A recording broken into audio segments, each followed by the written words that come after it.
बिस्मिल्लाहिर्रहमानिर्रहीम, अस्सलाम वालेकुम। मैं हूं सैबी काज़मी। आप देख रहे हैं फेसबुक और यूट्यूब।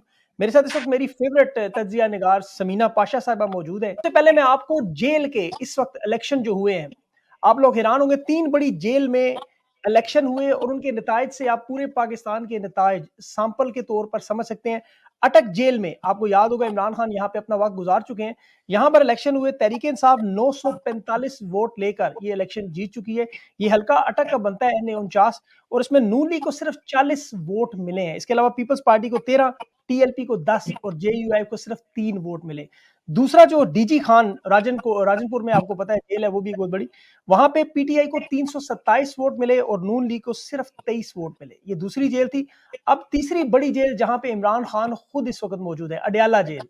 अब सबकी नजरें उस पर इमरान खान वहां मौजूद है और वहां के नताइज अगर मैं आपको बताऊं तो आप हैरान भी होंगे और परेशान भी होंगे। परेशान सिर्फ नून लीग के लोग होंगे, क्योंकि अडयाला जेल में इमरान खान तहरीक इंसाफ को 4,545 वोट मिला है इसमें, और नून लीग को सिर्फ 400 वोट मिले हैं।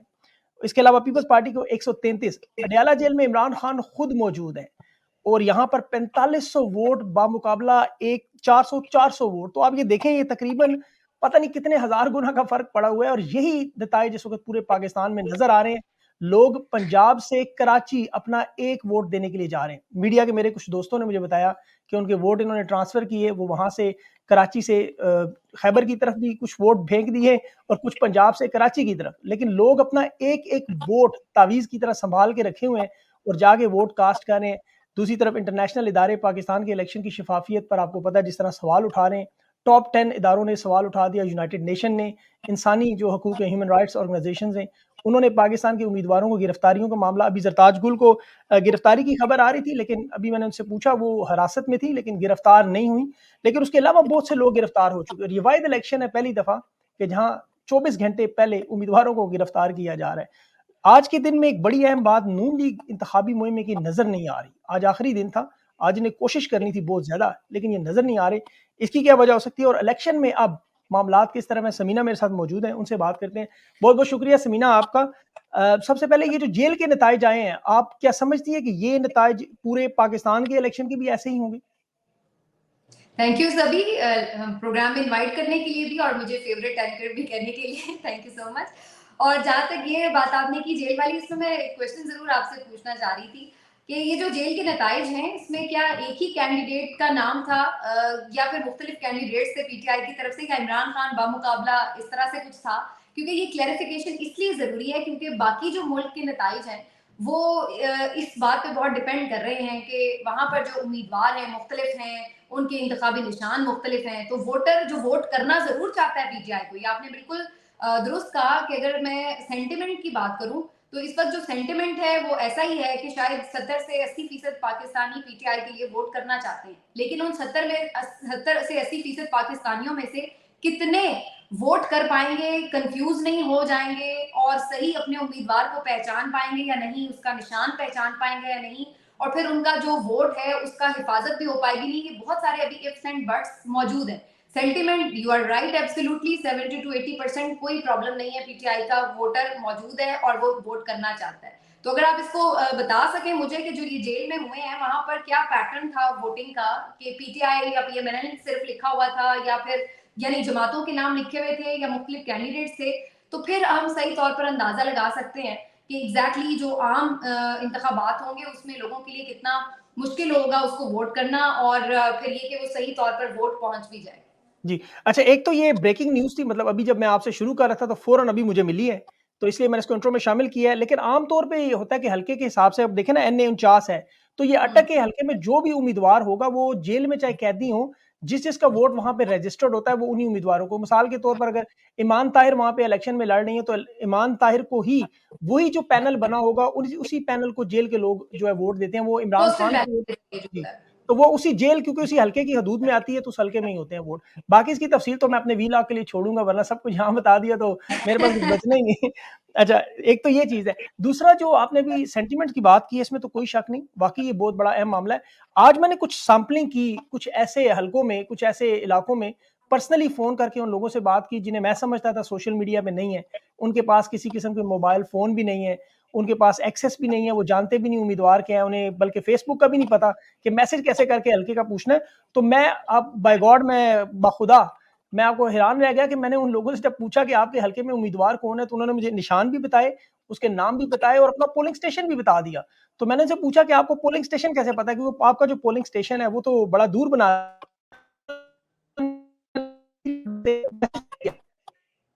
तो मतलब जिन्हें पाकिस्तान में साईं लोग कहते हैं, आपको पता है, जो बेचारे जिन्हें हम हमारे मुआशरे में ज़्यादा जी, तरजीह नहीं दी जी। जाती, वो लोग भी बड़े पम्प्ड अप थे, तो उससे मुझे नज़र आया कि शायद ये एक सैंपलिंग थी। लेकिन ओवरऑल आप सही कह रही हैं कि कुछ थोड़े से हैं कंसर्न के लोग, जो है वो ज़ाहिर है रोका जा रहा है, हर तरह से रोका जा रहा है, पोलिंग स्टेशन दूर किए जा रहे हैं, लेकिन अब देखना ये है कि अवाम इन तमाम चीज़ों का मुकाबला कैसे करती है। जो आपके आप पास क्या सभी बात कर रहे हैं ना, इस पे मैं भी आपके उसमें जिस तरह से आप सबसे सर्वे कर रहे हैं कि सबको पता है या नहीं, तो मैं भी आजकल आते-जाते किसी भी रेडी वाले पर या कोई शॉपकीपर से या किसी से भी पूछती रहती हूँ रैंडमली, ताकि ज़रा आइडिया होता रहे।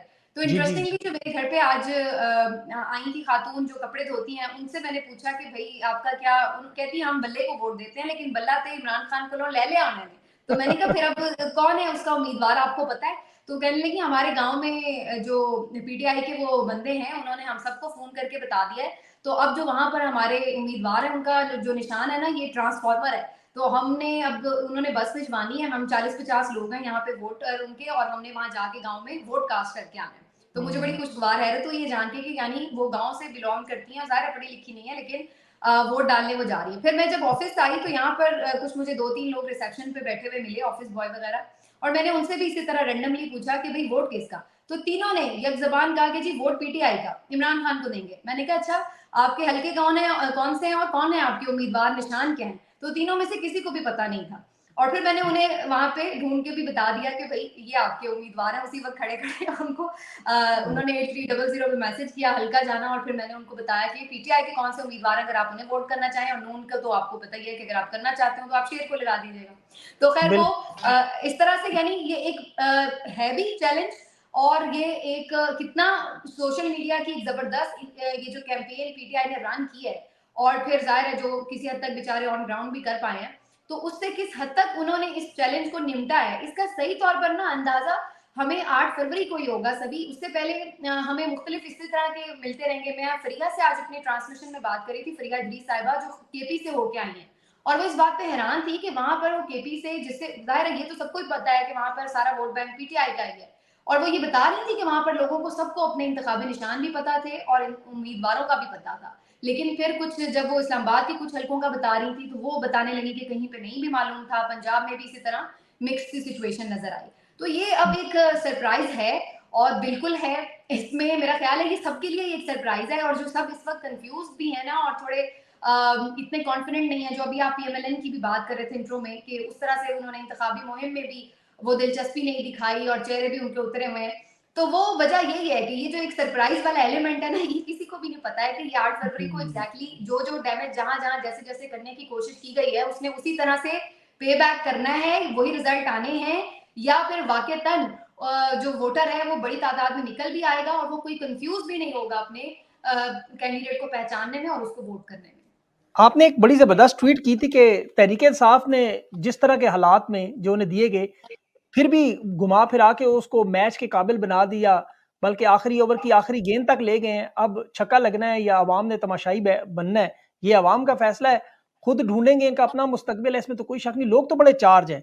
और अच्छा, यहाँ पे एक बड़ा इंपॉर्टेंट सवाल जो मैं आपके सामने रखने से बहुत से लोग पूछ रहे हैं कि माज़ी में अभी देखें बहुत सारे उम्मीदवार टूटे भी, लोटे भी बने, उन्होंने अपने टिकट्स बेचे भी। अभी आज़ाद उम्मीदवारों के लिए बड़ी जान मारी जा रही है, तहरीक-ए-इंसाफ की तरफ से भी, सोशल मीडिया पे भी, इनके इंतखाबी निशान से लेके हर चीज़ तक।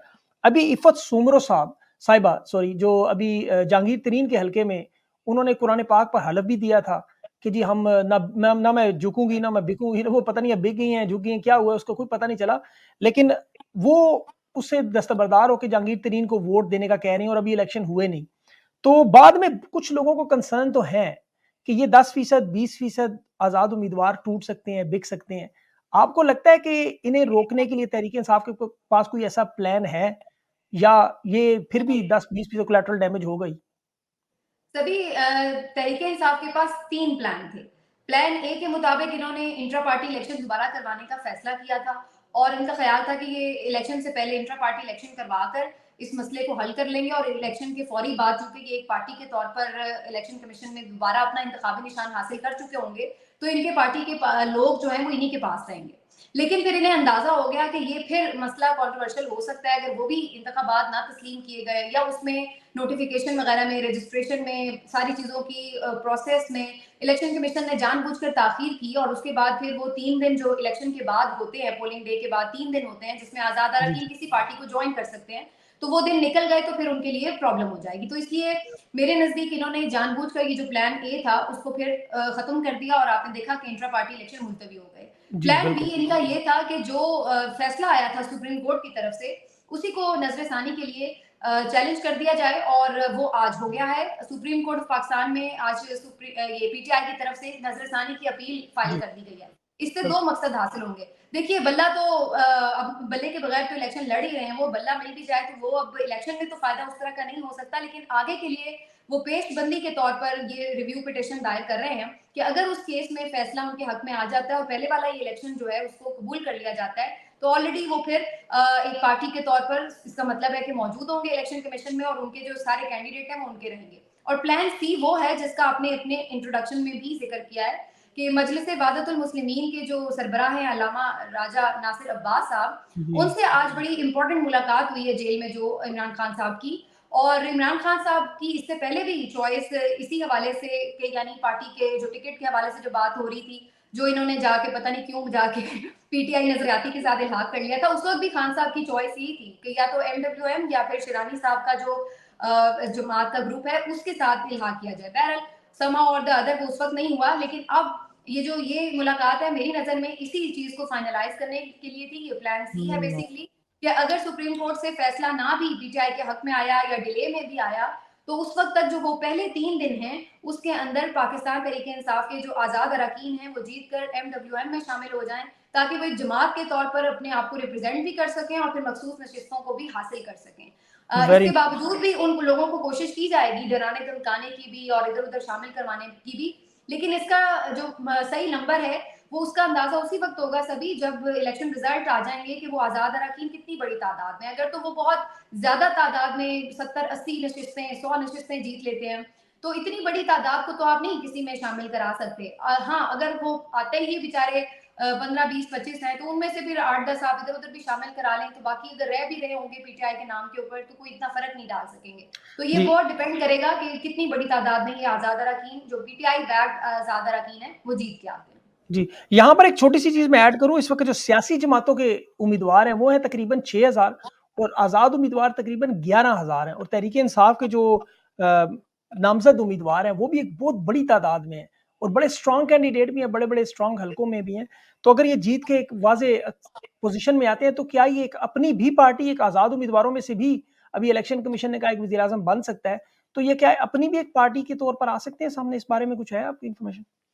ये जो पीटीआई के आजाद अरकान है, अगर ये बड़ी तादाद में जीत के आते हैं, तो ये तो यही कोशिश करेंगे कि एक पार्टी के तौर पर खुद हों, यानी पीटीआई के तौर पर ही खुद हों कौमी असम्बली में, और अगर वो ऑप्शन काबिल अमल नहीं होता, तो फिर ये एमडब्ल्यूएम या किसी और पार्टी के साथ इल्हाक करके एक पार्टी की सूरत में हों। और जो बाकी आजाद अरकान जो जेन्युइन आजाद हैं, जो इलेक्टेबल्स होते हैं या जो अपनी किसी भी हल्के में असर रसूख की वजह से जीत के आते हैं, तो वो वाले आजाद अरकान को फिर पीटीआई वाले हो सकता है अट्रैक्ट करने की कोशिश करें कि वो इनके साथ शामिल हो जाएं और फिर वो गवर्नमेंट फॉर्म कर सकें, जैसे कि इलेक्शन कमीशन ने भी कहा है कि आजाद अरकान भी अपने तौर पर बना सकते हैं अपना वजीर आजम। लेकिन वो भी मुझे मामला वैसे ऑनेस्टली काफी मुश्किल नजर आता है, इसलिए कि उसके लिए तकरीबन आपको बहुत बड़ी तादाद चाहिए, मतलब 150 जी। से ज्यादा अगर आजाद अरकान होंगे तो फिर कहीं जाके वो इस पोजीशन में हों कि भाई वो अपना वजीर आजम लेके आए।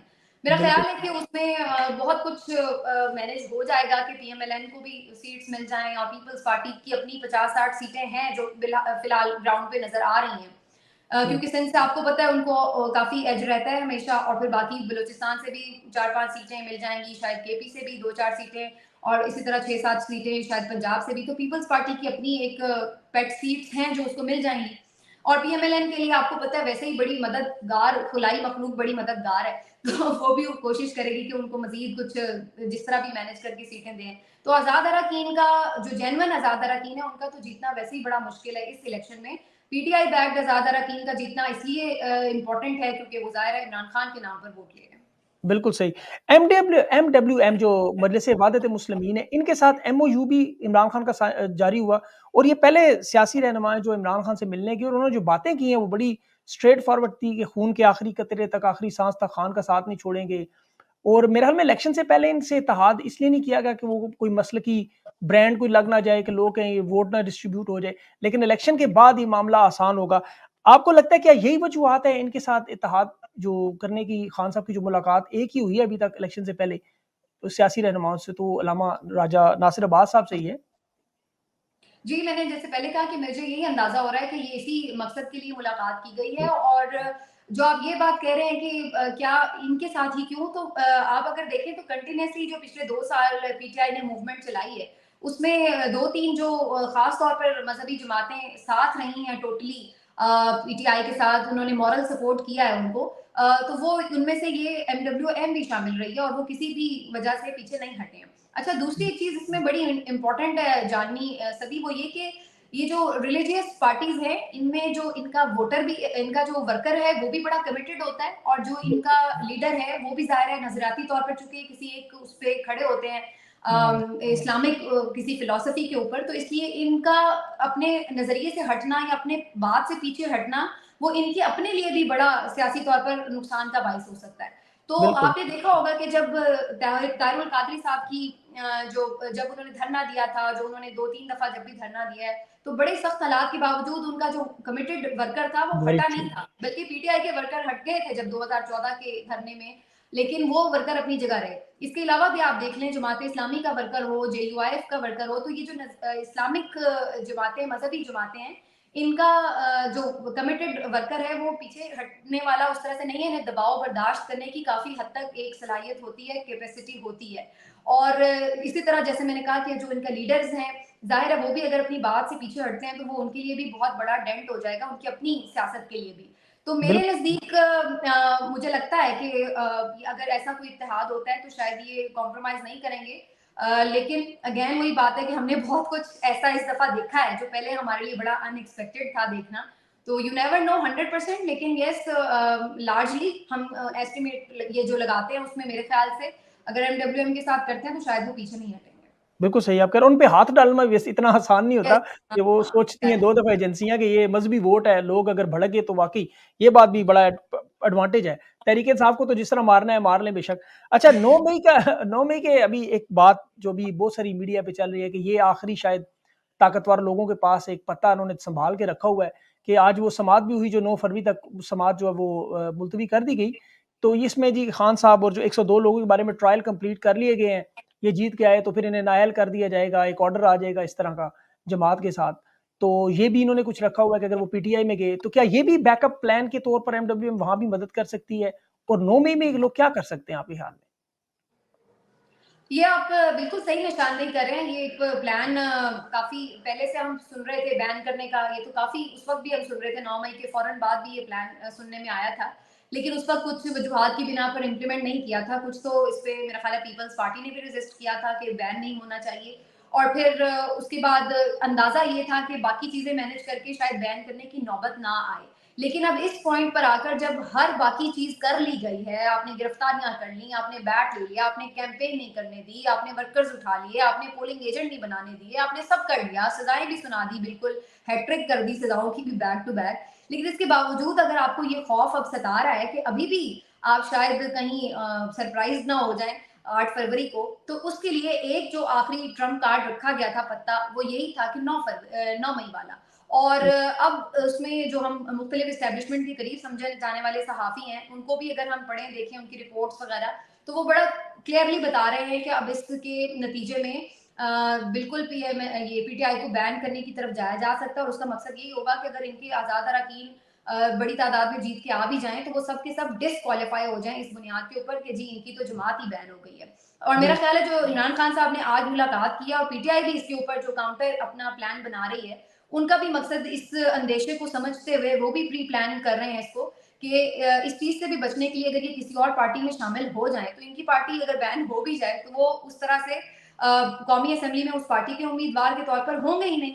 तो इसलिए वो फिर डिस्क्वालीफाई भी नहीं होंगे। तो ये मेरा वेरी ख्याल है ये पे एक प्लानिंग चल रही है, वो उनको चक्कर देने की कोशिश में है और वो उनको काउंटर एक प्रोडक्टिव किस्म का जो है ना वो बना रहे हैं प्लान। तो ये देखें अभी ये टसल चल रही है। लेकिन मुझे ये भी लगता है कि अगर ये जो सजाएं हुई हैं जिस अंदाज से हुई हैं ना सभी वो सबको पता है कि वो कितनी उसमें टेक्निकली भी कितनी प्रॉब्लम्स हैं, टेक्निकल ग्राउंड्स पे भी नहीं वो रुक सकती और अगर फेयर मेरिट की भी बात की जाए तो उसमें चांसेस कम नजर आ रहे हैं कि खान साहब को हाई कोर्ट से या आगे बड़ी कोर्ट से कोई सजा को रखा जाए बरकरार। तो ये इसलिए भी इन्होंने एक ऑप्शन रखा हुआ था कि इन द एंड अब ये मिलिट्री कोर्ट्स के जो बाकी लोगों के ट्रायल्स थे ये पूरे हो चुके हैं, लेकिन वो सजाएं सुनाई नहीं जा रही। जो 103 लोग मिलिट्री कोर्ट्स में ट्रायल हुए हैं वो ऑलमोस्ट पूरे हो चुके हैं, लेकिन सजा नहीं सुनाई जा रही क्योंकि अभी हतमी फैसला आना है सुप्रीम कोर्ट से मिलिट्री कोर्ट्स के हवाले से कि वो जायज हैं अदालतों में सिविलियंस का ट्रायल या नहीं है, जो कि पहले कलदम करार दिया जा चुका था।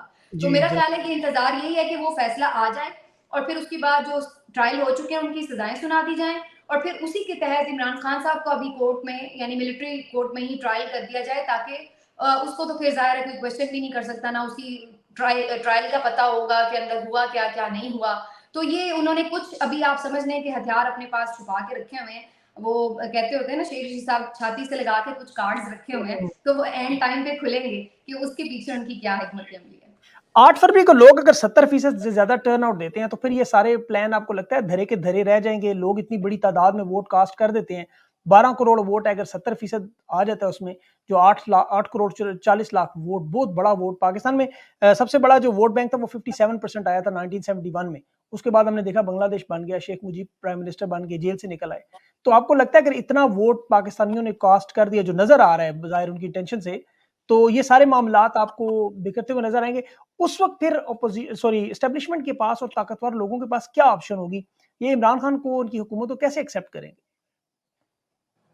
बिल्कुल एक्सेप्ट करने के मूड में ये नज़र नहीं आते और ये मुझे बिल्कुल ठीक नज़र आ रहा है कि मुझे तो ये मेरी असेसमेंट तो कह रही है कि टर्नआउट बड़ा होने जा रहा है। इसमें मुझे तो मेरी असेसमेंट जो मैं ओवरऑल सबको सुन रही हूँ, जो लोग ग्राउंड पे सर्वे कर रहे थे, जो मैं खुद लोगों से आते-जाते पूछती हूँ और जो मेरी एक गट फीलिंग भी है, वो मुझे ये बता रही है कि टर्नआउट तो बड़ा होगा और मेरा ख्याल है 60% से तो अबव होगा इन एनी केस।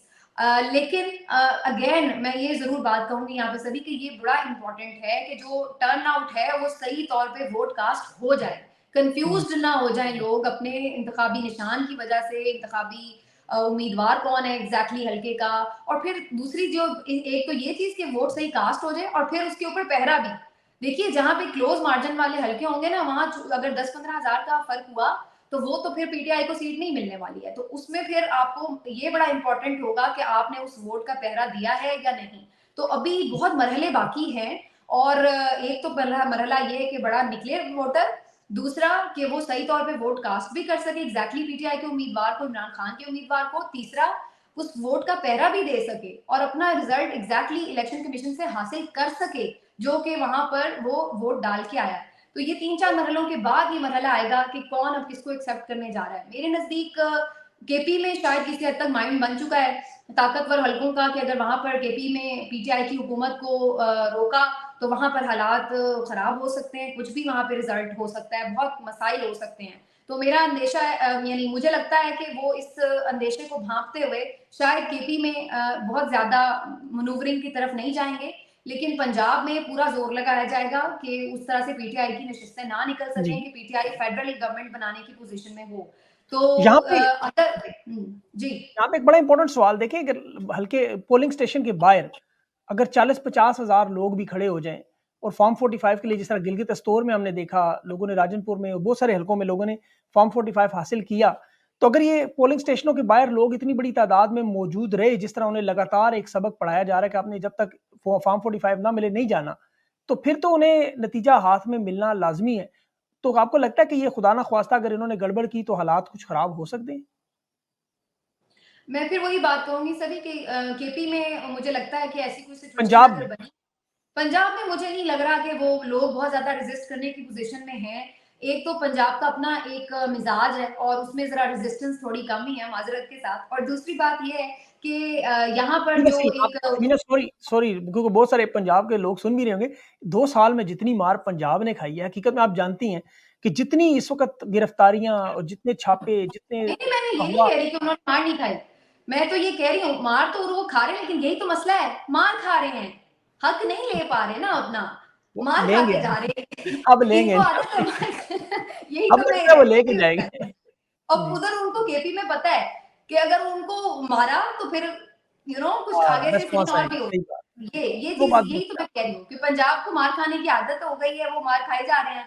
वो थोड़ा-सा देर रुक भी जाएँगे शायद, तो कहीं कुछ हलकों में वो शायद ज़्यादा रेजिस्टेंस शो भी कर पाएँ। और स्पेशली जो 9 मई के बाद की सिचुएशन है ना, उसमें पंजाब में जो माहौल है ना सभी, वो बड़ा अजीबो-गरीब हो गया है। और बहुत ज़्यादा इन्होंने लोगों को टेरराइज़ कर दिया है। अब आम बंदा चाहे वो दिल से उसकी जो भी सेंटिमेंट्स हों, जो भी समझता हो, लेकिन गली में खड़े होना पीटीआई के लिए और रेज़िस्ट करने का वो जब सोचता है, तो वो उसको फिर परेशानी एक लाहक होती है कि भाई जी। पीछे क्या सिचुएशन है।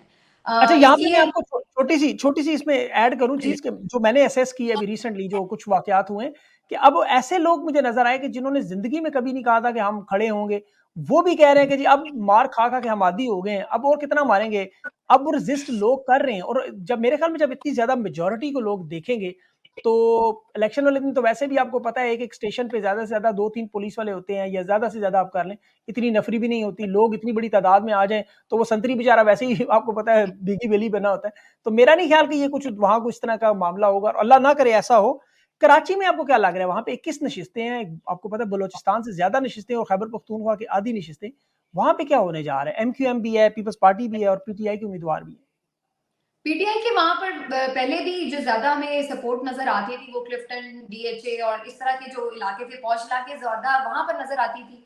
और एमक्यूएम की हालत वहाँ पर आज भी कोई बहुत स्ट्रॉन्ग नहीं है, लेकिन उनको भी काफ़ी आशीर्वाद हासिल है और कोशिश है कि उनको भी किसी तरह दोबारा खड़ा किया जाए, जान डाल के मुर्दा घोड़े में उनको भी कहीं रेस में शामिल कर दिया जाए। पीपल्स हुँ। पार्टी ने पहले भी आपको पता है बलदियाती इलेक्शन में ठीक-ठाक पैसा भी लगाया और वहाँ पर काफ़ी काम-शाम करवा कर और बड़ी चीज़ें करके उन्होंने मैनेज भी किया काफ़ी हद तक इलेक्शन को। जमात इस्लामी वहाँ पर काफ़ी बेहतर लेकिन वो बारिश ने सारा कुछ प्रैक्टिस तबाह कर आई दिया है। ना उनका बारिश ने हाँ, लेकिन अगेन वही बात है कि मैं वैसे ऑनेस्टली आपको बताऊँ सभी, तो जो अभी शेर अफ़ज़ल मरवत साहब ने सिंध में सारे जाके हाँ, कन्वेंशंस वगैरह राइट। किए, तो मैं ये देख के हैरान हुई कि यहाँ तो बड़ा अच्छा पोटेंशियल मौजूद है किसी और पार्टी के लिए, एक स्पेस मौजूद है। अगर कोई सीरियसली पार्टी वहाँ जाकर थोड़ा टाइम लगाती, तो पीपल्स पार्टी को अच्छी खासी वहाँ पे टेंशन पड़ चुकी होती।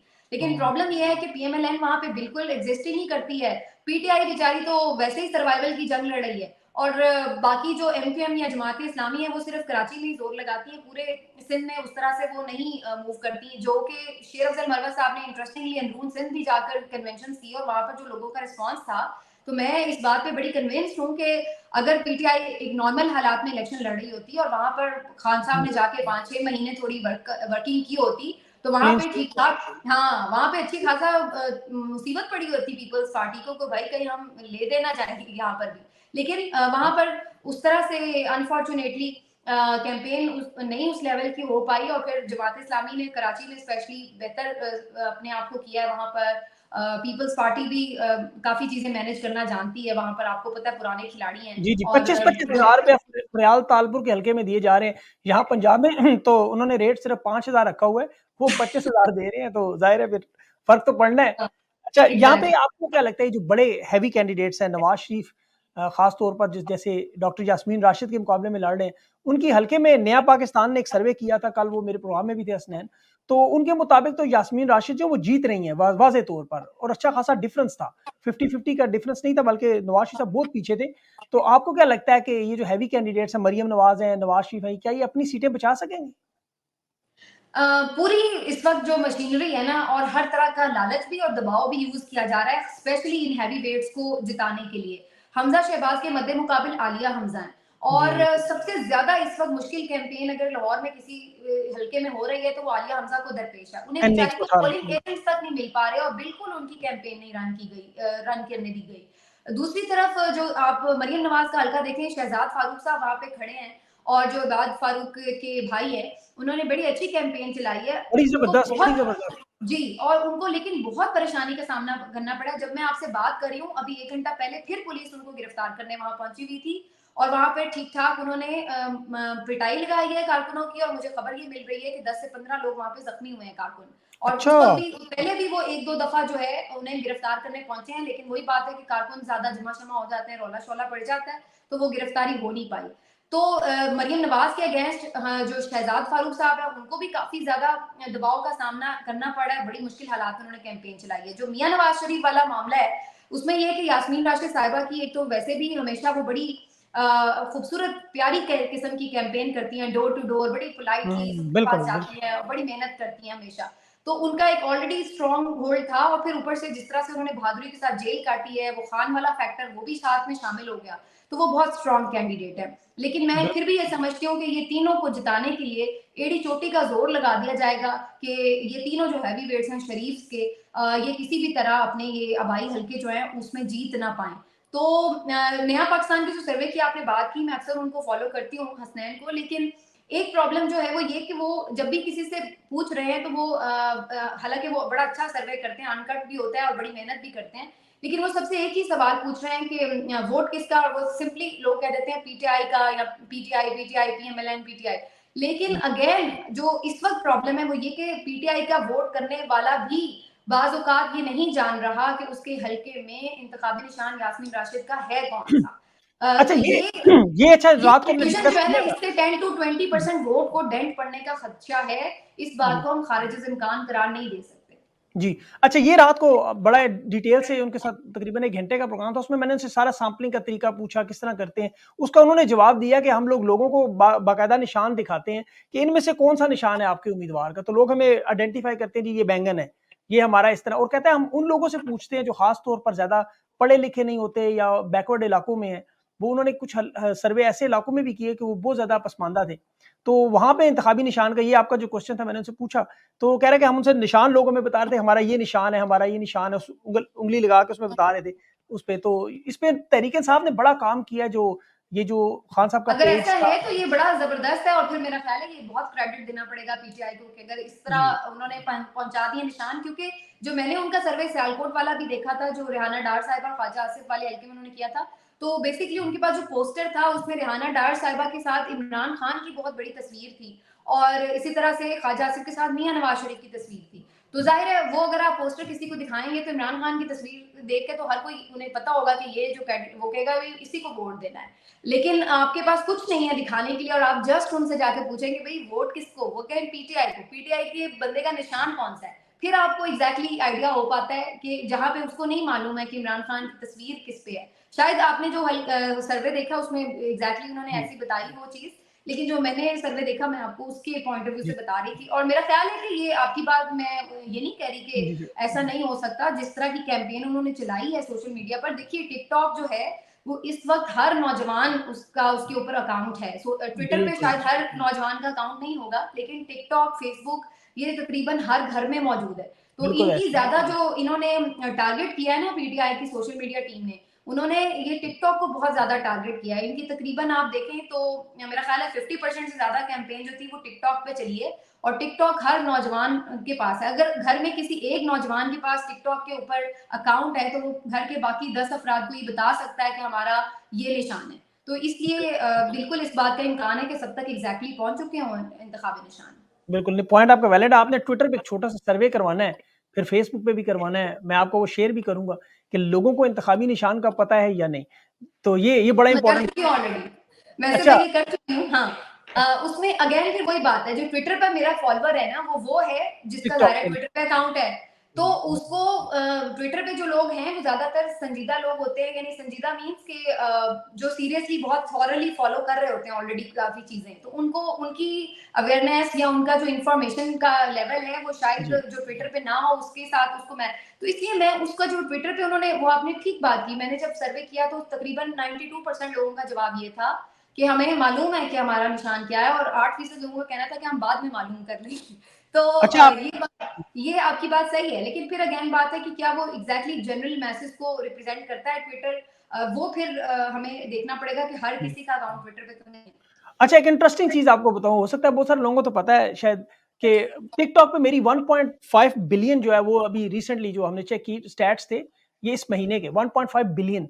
तो उसमें जो सबसे इंटरेस्टिंग चीज़ है, अभी मैं पीटीआई के उस जलसे में भी था, वो जो 1 करोड़ 60 लाख लोगों ने देखा। तो उसके बाद हम लोगों ने कुछ एनालिसिस इकट्ठे किए थे ये सारे। डाटा इकट्ठा किया कि ये कौन लोग देते हैं, डेमोग्राफिक्स क्या है, तो वो ज़्यादातर वो गाँव के वो इलाके हैं, आपकी बात बिल्कुल दुरुस्त है। शहरों के लोग नहीं थे, वो सारे गाँव के लोग थे, ज़्यादातर देहात के लोग और फार जो मतलब आप कह लें पसमानदा इलाके थे, वहाँ से लोगों को पता चला और ये वाक़ई पीटीआई ने जो मुहिम चलाई थी टिकटॉक पे, ये बड़ी सक्सेसफुल चली है, इसमें कोई शक नहीं। समीना आपने बड़ी इंपॉर्टेंट इन्फॉर्मेशंस दी हैं और उम्मीद है कि ये लोग आपसे जो सवालात भेजते हैं, मैंने वो सारे इकट्ठे किए हुए थे और आपके सामने रखे हैं। उम्मीद है जो हमारी इलेक्शन की ट्रांसमिशन होगी उसके लिए आपने टाइम ज़रूर निकालना है। ऑफलाइन मैं इंशाल्लाह आपसे फिर इस पे डिटेल में बात करूँगा। तो अपना ख़ास ख्याल रखिए and I am really thankful कि आपने अपनी मसरूफियत में से टाइम निकाला। Thank you so thank much. You so much.